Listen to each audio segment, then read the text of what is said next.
വചനവീഥിയിലൂടെ father ജെ.ബി. Puthur. വിശുദ്ധ മാർക്കോസ് രചിച്ച നമ്മുടെ കർത്താവിശ്വംശയുടെ പരിശുദ്ധ സുവിശേഷം.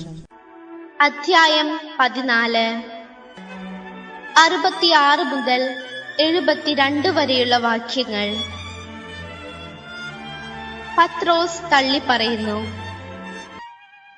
പത്രോസ് താഴെ മുറ്റത്തിരിക്കുമ്പോൾ പ്രധാന പുരോഹിതന്റെ പരിചാരികമാരിൽ ഒരുവൾ വന്ന് അവൻ തീ കാനുകൊണ്ടിരിക്കുന്നത് കണ്ട് അവനെ നോക്കി പറഞ്ഞു, നീയും നസ്രായനായ യേശുവിന്റെ കൂടെയായിരുന്നല്ലോ.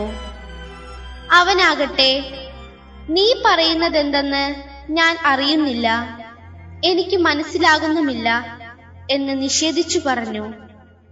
പിന്നെ അവൻ പുറത്ത് പടിവാതിൽക്കിലേക്ക് പോയി.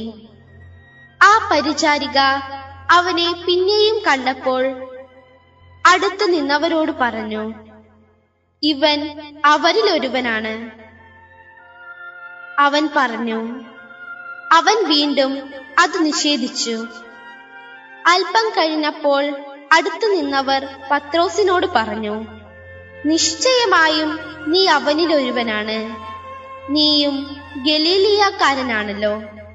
നിങ്ങൾ പറയുന്ന ആ മനുഷ്യനെ ഞാൻ അറിയുന്നില്ല എന്ന് പറഞ്ഞ് അവൻ ശപിക്കാനും ആണയിടാനും തുടങ്ങി. ഉടൻ തന്നെ കോഴി 2-ാം പ്രാവശ്യം കൂവി. കോഴി 2 പ്രാവശ്യം കൂവുന്നതിനു മുൻപ് നീ 3 പ്രാവശ്യം എന്നെ നിഷേധിക്കുമെന്ന് യേശു പറഞ്ഞ വാക്ക് അപ്പോൾ പത്രോസ് ഓർമ്മിച്ചു.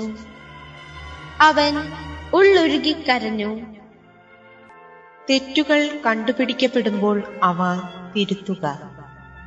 പത്രോസ് ജീവിതത്തിലൂടെ നൽകുന്ന പാഠം. മഹാപുരോഹിതൻ യേശുവിനെ കുറ്റക്കാരനായി വിധിച്ച് ജനങ്ങൾക്ക് വിട്ടുകൊടുക്കുന്നു. ജനങ്ങൾ ആ വിധി ജനകീയമായ രീതിയിൽ തന്നെ നടപ്പിലാക്കുന്നത് കണ്ട് ഭയന്ന് പത്രോസ് അടക്കം ശിഷ്യന്മാരെല്ലാവരും യേശുവിനെ വിട്ട് ഓടിപ്പോകുന്നു. പത്രോസ് ഭയത്താൽ കുതിർന്ന ചിന്താഭാരത്തോടുകൂടെ കൊട്ടാര കവാടത്തിന്റെ ഒരു മൂലയിൽ, ഒരു വിധത്തിൽ പറഞ്ഞാൽ ഒളിച്ച് ഇരിക്കുകയാണ്. ആ അവസരത്തിലാണ് അതിലേക്കൂടെ കടന്നു വരാൻ ഇടവന്ന് പരിചാരക വൃന്ദത്തിൽപ്പെട്ട ഒരു സ്ത്രീ പത്രോസിനെ കണ്ടെത്തുകയും യേശുവിന്റെ കൂടെ ഉണ്ടായിരുന്ന വ്യക്തിയാണ് ഇയാളെന്ന് തിരിച്ചറിയുകയും ചെയ്യുന്നത്. പത്രോസ് സാഹചര്യത്തിൽ നിന്ന് രക്ഷപ്പെടാൻ എന്ന വിധത്തിൽ ആകണം തീർത്തും സത്യവിരുദ്ധമായ രീതിയിൽ തന്നെ ആ സ്ത്രീയോട് സംസാരിക്കുന്നു. യേശുവിനെ ഞാൻ ഒരിക്കലും അറിയുകയില്ല. തൽക്കാലം സാഹചര്യത്തിൽ നിന്ന് രക്ഷപ്പെട്ടു എന്ന് വരികിലും പത്രോസിനെ മനസ്സിലായി ഇനി ഇവിടെ ഇരിക്കുന്നത് സുരക്ഷിതമല്ല എന്ന്. അതുകൊണ്ട് ആ സ്ഥലം വിട്ട് മറ്റൊരു സ്ഥലത്തേക്ക് പത്രോസ് പോയി.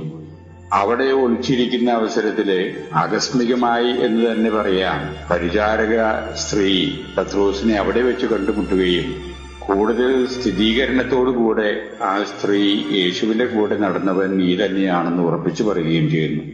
ആ സ്ത്രീയോട് ആദ്യത്തേക്കാൾ കൂടുതലായിട്ട് നിശ്ചയദാർഢ്യത്തോടുകൂടി എന്ന രീതിയിൽ പത്രോസ് ആവർത്തിച്ച് അത് നിഷേധിക്കുകയാണ്. പത്രോസിന്റെ ഉത്തരവും സ്ത്രീയുടെ ചോദ്യവും ഒക്കെ കണ്ടും കേട്ടും അവിടെ പരിസരവാസത്ത് നിന്നിരുന്ന ജനക്കൂട്ടങ്ങളിൽ ചിലർ ഇത് ശ്രദ്ധിച്ചിരുന്നു. പത്രോസിന്റെ സംസാര രീതിയും ഭാഷാപ്രയോഗങ്ങളും ഒക്കെ കണ്ട് അവർ ഉടനെ തന്നെ ഒരു സംശയവും ഇല്ലാത്ത വിധത്തിൽ പത്രോസിനെ പറ്റി പറയുന്നു, ഇവൻ ഗലീലിയൻ തന്നെ, യേശുവിന്റെ കൂടെ നടന്നിരുന്നവൻ ഇവൻ തന്നെ എന്ന് ജനങ്ങളും ഉറപ്പിച്ചു പറയുന്നു. ആ അവസരത്തിൽ പത്രോസ് ഭയവിഹ്വലതയോടുകൂടി തന്നെ എന്ന് പറയാം, അസന്നിഗ്ധമായ ഭാഷയിൽ അത് നിഷേധിക്കുകയാണ്. ഞാൻ യേശുവിനെ അറിയുക പോലുമില്ല, യേശുവിനെ പറ്റി എനിക്ക് ഒന്നും അറിഞ്ഞുകൂടാ എന്നുള്ള രീതിയിൽ യേശുവും താനുമായിട്ടുള്ള ബന്ധം അടിസ്ഥാനരഹിതമാണ് എന്ന രീതിയിലാണ് പത്രോസിന്റെ പ്രസ്താവന. മനുഷ്യന്റെ ചാപല്യ പ്രകൃതിയുടെ അധപതനത്തിന്റെ രൂക്ഷത എക്കാലവും ചരിത്രത്തിൽ സ്മരിക്കപ്പെടത്തക്ക വിധത്തിലായിട്ടുള്ള രംഗമായിട്ടത് മാറുകയാണ്. പത്രോസിനെ തന്നെ അറിയുന്നതിനേക്കാൾ കൂടുതൽ പത്രോസിനെ അറിയുന്നവനാണ് യേശു ക്രിസ്തു. അതുകൊണ്ട് യേശു ക്രിസ്തു കരുതലോടുകൂടെ പത്രോസിനോട് ആ അവസരത്തിൽ പെരുമാറുന്ന രീതിയിൽ വേണം മനസ്സിലാക്കാൻ. മുമ്പ് യേശുവിൻ്റെതായിട്ടുള്ള പ്രസ്താവന കേട്ട് പത്രോസ് വീരവാദം പുറപ്പെടുവിക്കുകയുണ്ടായി. എന്തു തന്നെ വന്നാലും ഞാൻ എന്റെ ഗുരുവായ അങ്ങയെ ഉപേക്ഷിക്കുകയില്ല എന്ന് വീരവാദം പറഞ്ഞപ്പോ യേശു അന്ന് പത്രോസിനോട് പറഞ്ഞിരുന്നു, പത്രോസേ, നീ ഇപ്പൊ പുറപ്പെടുവിക്കുന്ന വീരവാദം തെളിയിക്കാൻ നിനക്ക് സാധ്യമാകാതെ വരും. ഏതാനും മണിക്കൂറുകൾക്കിടയിൽ തന്നെ നിന്റെ വീരവാദം നീ തന്നെ പൊളിയിക്കും. നിന്റെ വാക്കുകൾക്കെതിരായിട്ട് തന്നെ നീ സാക്ഷ്യം വഹിക്കേണ്ടി വരും. ഇന്ന് 2 പ്രാവശ്യം കോഴി പോകുന്നതിന് മുമ്പ് 3 പ്രാവശ്യം നീ എന്നെ നിഷേധിച്ച് പറയാൻ ഇടവരും പത്രോസേ എന്ന് പത്രോസിനെ ഓർമ്മപ്പെടുത്തിയ കാര്യം പത്രോസിന്റെ ശ്രദ്ധയിലേക്ക് കൊണ്ടുവരുന്നതിന് വേണ്ടി കൂടെയാകണം. അപ്പോൾ ഒരു കാലം കോഴി നീട്ടിക്കൂവുകയാണ്. പത്രോസ് അത് ശ്രദ്ധിച്ചു. അപ്പോഴാണ് മുമ്പ് യേശു തന്നോട് പറഞ്ഞിരുന്ന കാര്യങ്ങൾ പത്രോസിന്റെ ഭാവനയിലേക്ക് കയറി വരുന്നത്. രക്ഷാകരമായ ഒരു സമയം യേശു പത്രോസിനായിട്ട് നൽകുകയായിരുന്നു. പത്രോസ് തിരിച്ചറിയുന്നു തനിക്ക് പറ്റിയ തെറ്റിന്റെ ആഴങ്ങൾ തിരിച്ചറിഞ്ഞ പത്രോസ് ഉള്ളു നീറി കരയുന്നു. തനിക്ക് അബദ്ധം പറ്റിപ്പോയി. തന്റെ ബലഹീന പ്രകൃതിയെ പത്രോസ് തിരിച്ചറിയുന്നു. പത്രോസ് യഥാർത്ഥ മനസ്താപത്തോടുകൂടെ, വ്യസനഭാരത്തോടുകൂടെ പത്രോസ് തനിക്ക് പറ്റിയ അപരാധത്തെ ഓർത്ത് വിലപിക്കുന്ന പത്രോസിനെയാണ് സുവിശേഷകൻ നമ്മുടെ മുമ്പിൽ അവതരിപ്പിക്കുന്നത്.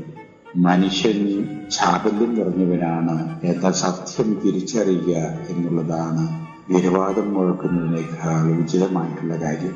തനിക്ക് പറ്റിയത് അബദ്ധമാണ്, തെറ്റാണ്, വിറഞ്ഞത് എന്ന് മനസ്സിലാക്കുമ്പോൾ അവയെ തിരുത്താൻ സാധിക്കുന്നത് വളരെ ശ്രേഷ്ഠകരമായിട്ടുള്ള നിലപാടാണ് എന്ന് വേണം ഇതിൽ നിന്ന് നമ്മൾ മനസ്സിലാക്കാൻ. പത്രോസിന്റെ ജീവിതത്തിൽ അത് വലിയൊരു വ്യതിയാനം തന്നെ വരുത്താനിടവന്നു.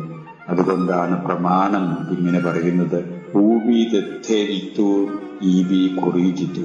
തെറ്റ് എവിടെ എപ്പോൾ കണ്ടുപിടിക്കപ്പെടുന്നുവോ അപ്പോൾ അവിടെ വെച്ച് ആ തെറ്റ് തിരുത്താൻ ശ്രമിക്കുക.